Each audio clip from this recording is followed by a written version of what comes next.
standard deviation from our new Casio calculator, the fx-83GT Plus. Before we do anything on our calculator, it's always advisable to reset your calculator. So in order to do that, we are coming to the shift key on your calculator. So we're going to press the shift key, then we press the 9 button, and then follow the online instructions. I'm going to press 1 for setup. So I'm trying to delete all of the setup, and I hit yes. And then I hit AC for confirmation. So I've now basically deleted anything that has been pre-saved on my calculator. Over here is the list of numbers that I'm going to find the mean and standard deviation on my calculator on. So the numbers 600, 470, 170, 430 and 300. I've listed out the step-by-step here on what you have to do on your calculator, but let's come over and do it manually so we can follow it by the video as well. So first thing I need to do on my calculator is hit the menu key. So the menu key is the little one here to the left of the on button. So I'm going to press my menu key. I'm then going to press on 2 for statistics. So you can see the histogram, that's kind of the giveaway as to know which key to press there. So I'm going to come down here and press 2 for statistics.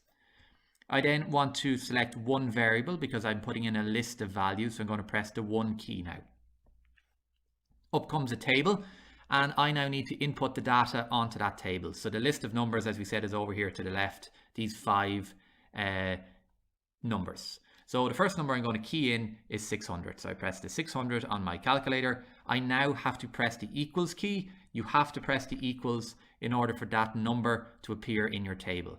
I now key in the 470 and once again hit your equals key.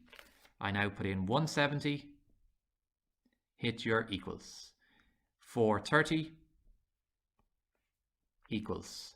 And finally, my 5th number is 300. Hit your equals to input that number. So I'm now coming down here to my AC. I need to click on the AC button in order to save that data on my calculator. Your screen should then go blank as it appears on mine saying statistics 1 variable. I now want to retrieve my mean and standard deviation. So I need to click on the OPTN, the option button here. So I'm going to click on option and up comes 3 selections. I need to click on 2 1 variable calculations. So this is going to retrieve my information. So I'm coming down and clicking 2 on my calculator, and your screen now will display maybe 6 pieces of information here. 2 of them are important to us.